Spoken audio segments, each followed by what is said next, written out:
Assalamualaikum warahmatullahi wabarakatuh. Izin memperkenalkan diri.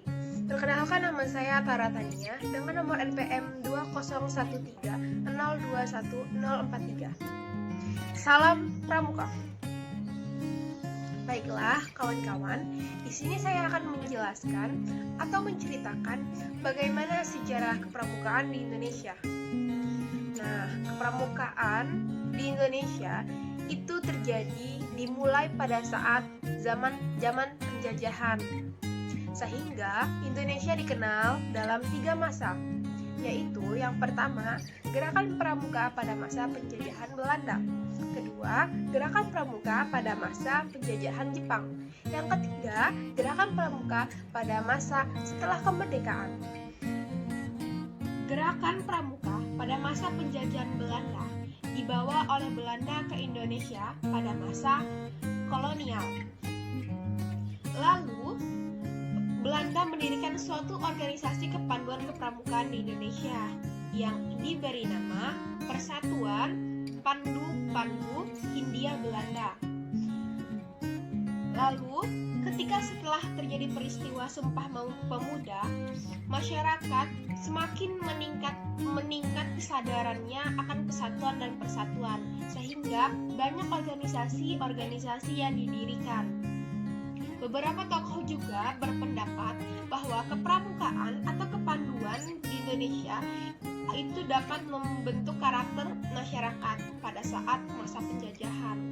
Sehingga pada tahun 1930 didirikannya sebuah organisasi kepramukaan yang bernama Pandu Pemuda Sumatera atau PPS. Lalu pada tahun 1931 dibentuknya organisasi Persatuan Antar Pandu Indonesia.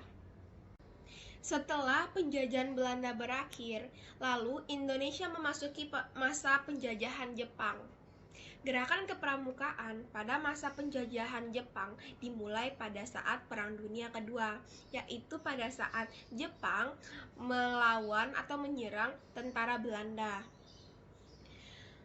Sehingga banyak para tokoh kepanduan atau kepramukaan yang ditarik oleh pasukan Jepang agar para pandu tersebut atau pemuda tersebut masuk ke dalam pasukan Jepang yang telah Jepang buatkan sebuah organisasi.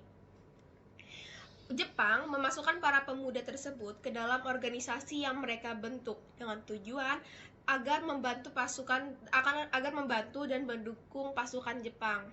Lalu, Jepang juga berpendapat bahwasannya kepramukaan itu adalah suatu hal yang bahaya bagi mereka. Karena apa? Karena kepramukaan atau kepanduan dapat membangun semangat kesadaran, kesatuan dan persatuan masyarakat Indonesia.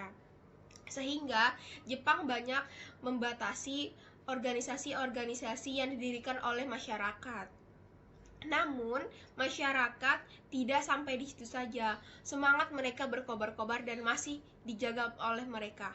Lalu setelah itu masuklah pada masa gerakan pramuka pada masa setelah kemerdekaan.